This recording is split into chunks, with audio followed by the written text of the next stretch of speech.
নমস্কার, আমরা আজকে মানি মেকিং মাইলেজের যাত্রা আবার শুরু করছি।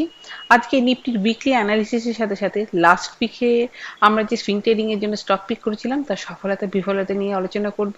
সঙ্গে থাকবে নতুন উইকলি সুইং ট্রেডিং এর স্টকও। সোমবারে নিফটির ইন্ট্রাডে অ্যানালিসিস নিয়ে একটা রূপরেখা তৈরি করব, যাতে আমরা ঠিকঠাক আমাদের স্ট্র্যাটেজিটা বানাতে পারি। সাথে থাকবে ইন্ট্রাডে স্টকও। প্রথমে শুরু করা যাক যে নিফটির উইকলি অ্যানালিসিস।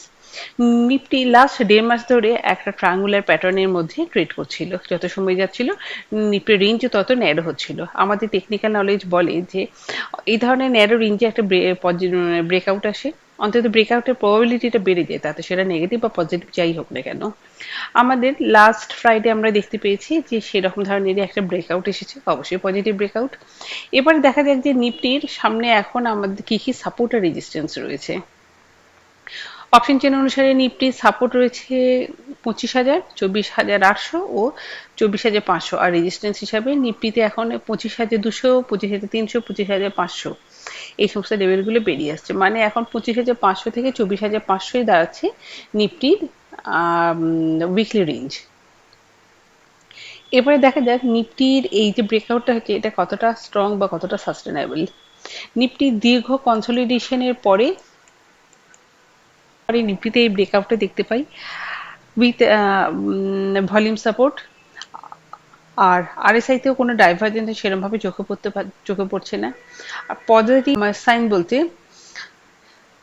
অপশন চেনে ওপেন ইন্টারেস্ট আর চেঞ্জ ইন ওপেন ইন্টারেস্ট এই দুটোই খুব একটা পজিটিভিটি দর্শাচ্ছে। আর নেগেটিভিটির মধ্যে রয়েছে শুধুমাত্র গ্লোবাল টেনশনে, যেটা গ্লোবাল টেনশনের জন্য আমাদের কারেন্সি এবং ক্রুড দুটোর উপরেই একটা এফেক্ট পড়তে পারে। তাহলে উইকলি আউটলুক পজিটিভ হলেও আমরা কিন্তু বাই সাইডে যাব 25,000-এর কাছে, বা নতুন যে ডাউনওয়ার্ড চ্যানেলটা হয়েছে সেই চ্যানেলের ওপরে যদি নিফটি সাপোর্ট নেয় সেই ক্ষেত্রে আমরা নিফটিতে বাই সাইডে কাজ করতে পারি। আর সেল সাইডে যেতে গেলে আমাদের নিফটিকে 24,800 এই লেভেলটাকে ব্রেক করতে হবে। আমরা এই লেভেলটা ব্রেক করার পরেই সেল সাইডে যেতে পারি, টার্গেট হতে পারে 24,500। ইন্ট্রাডের জন্য আমাদের মনে রাখতে হবে সেটা হচ্ছে গিফট নিফটি প্রায় 100 পয়েন্টের ডাউনে ক্লোজ হয়েছে। এবারে ধরা যাক যে নিফটি গ্যাপ ডাউন ওপেন হলো। নিফটি গ্যাপ ডাউন ওপেন হওয়ার সাথে সাথে 25,000-এর কাছে যদি নিফটি ওপেন হয়, সেই ক্ষেত্রে আমাদের নতুন যে ডাউনওয়ার্ড ট্রেন্ড লাইনটা রয়েছে সেই ট্রেন্ড লাইনে সাপোর্ট যদি নেয়, আমরা সেই ক্ষেত্রে বাই অ্যান্ড ডিপে যেতে পারি। আর যদি নিফটি এই ট্রেন্ড লাইনটাকে ভেঙে সেটাতে রেজিস্ট্যান্স ফেস করে, সেই ক্ষেত্রে আমরা সেল সাইডেও যেতে পারি। আমাদের টার্গেট হতে পারে 24,800। এবার ধরে নেওয়া যাক নিফটি গ্যাপ আপ ওপেন হলো। নিফটি গ্যাপ আপ ওপেন হওয়ার সাথে সাথেই আমরা 25,200 লেভেলে একটা সেল অন রাইজে ট্রাই করতে পারি, অবশ্যই টাইট স্টপ লসে।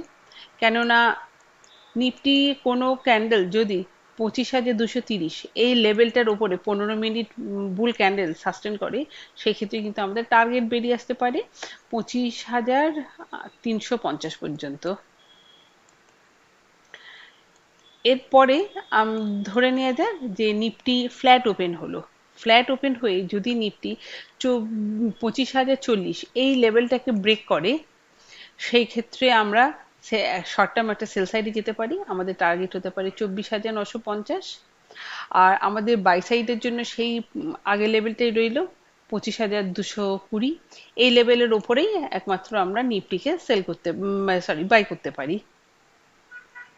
এবারে আসছি আমরা গত সপ্তাহে যে যে স্টকগুলো নিয়ে সুইং ট্রেডিং এর কথা ভেবেছিলাম। তার মধ্যে প্রথম ছিল টাটা টেক মহিন্দ্রা। টেক মহিন্দ্রাতে আমাদের 1 টাকা 20 পয়সার জন্য এন্ট্রিটা হয়নি, কিন্তু এটা টার্গেট অ্যাচিভ করে গেছে, খুবই দুঃখের কথা। আর আমার দ্বিতীয় পিক ছিল ডেকান সিমেন্ট। ডেকান সিমেন্টে 2টো এন্ট্রি হয়ে গেছে আর আমাদের টার্গেটও অ্যাচিভ করে গেছে, তারপরেই রিট্রেসমেন্ট ঘটেছে, কিন্তু আমাদের প্রফিটটা দিয়ে গেছে। আমরা এই সপ্তাহে যে যে পিকগুলো করব সেগুলো হচ্ছে নাম ইন্ডিয়া। নাম ইন্ডিয়াতে আমরা 59 থেকে 750 এই লেভেলের মধ্যে এন্ট্রি নেব। আমাদের টার্গেট হতে পারে 790 আর স্টপ লস হতে পারে 735। আমরা আমাদের সুইং ট্রেডিং এর জন্য দ্বিতীয় পিক হচ্ছে সিডিএসএল। সিডিএসএল এ আমরা এন্ট্রি নিতে পারি 1670 থেকে 1685 মধ্যে। আমাদের টার্গেট হতে পারে 1720, 1740, 1760 ইত্যাদি। আর স্টপ লস এই ক্ষেত্রে আমরা মেনটেন করে চলবো 1630। আমরা ফ্রাইডে ইন্ট্রাডে স্টকের জন্য যে স্টকগুলো পিক করেছিলাম সেগুলো হচ্ছে এশিয়ান পেন্টস এবং এমটেক। এশিয়ান পেন্টসে প্রথম 15 মিনিটের মধ্যেই আমাদের স্টপ লস হিট করে যায়, মানে শুরুতেই স্টপ লস হিট করে যায়। আমরা তাই জন্য এশিয়ান পেন্টসটাকে অ্যাভয়েড করি। আমার দ্বিতীয় পিক ছিল এমটা টেকনোলজি। এমটা টেকনোলজিতে আমাদের এন্ট্রিটা হয়ে গিয়েছিল, প্রথম এন্ট্রিটা হয়েছিল এবং আমরা আমাদের টার্গেটেই সেটাকে সেল করি। এমটা টেক থেকে আমাদের একটা ভালো প্রফিট হয়। আমার আগামীকালের জন্য ইন্টারডেতে যে স্টকগুলো আমরা পিক করেছি সেটা হচ্ছে নাইকা আর গ্রিন প্যানেল। কথা প্রসঙ্গে আপনাদের একটু জানিয়ে রাখি যে নিফটিতে গত শুক্রবার নিফটি 50-র মধ্যে আমরা যে বুলিশনেস দেখেছিলাম, নিফটি স্মল ক্যাপ বা মিড ক্যাপের মধ্যে সেই বুলিশনেস অতটা দেখতে পাওয়া যায়নি। এটা অনেকটা বেয়ারিশ ছিল বা এখনো রয়েছে, হয়তো হতে পারে সোমবার বা মঙ্গলবারে নিফটিতে এক ইনসাইড ক্যান্ডেল তৈরি হলেও এই স্মল ক্যাপ বা মিড ক্যাপে হয়তো একটা বুলিশ কন্টিনিউয়েশন দেখা যেতে পারে। সেই আশা নিয়ে আমার এই দুটো পিক। আরো অনেক চার্টই খুব ভালো লাগছে, তারই মধ্যে এই দুটোকে আপনার সঙ্গে আমাদের সঙ্গে শেয়ার করার জন্য এনেছি। যাই হোক, নাইকাতে আমরা 197 থেকে 196 এই দুটো লেভেলে এন্ট্রি নেব। আমাদের স্টপ লস হবে 194, টার্গেট হবে 200 আর 203। আর গ্রিন প্যানেলের ক্ষেত্রে আমরা 266 ও 264.5 এই দুটো লেভেলে এন্ট্রি নেব। আমাদের স্টপ লস এক্ষেত্রে আমরা মেনটেন করব 262.5 এর নিচে। আর আমাদের টার্গেট হতে পারে 270, 273 ইত্যাদি। আমরা এই দুটো স্টকে ইন্ট্রাডে আর সিডিএসএল এবং নাম ইন্ডিয়ায় উইকলি টাইম ফ্রেমে কাজ করে দেখি আমাদের কতটা কি প্রফিট হয় না হয়। আপনারা আমার সঙ্গে থাকুন। Hope for the best. Thank you.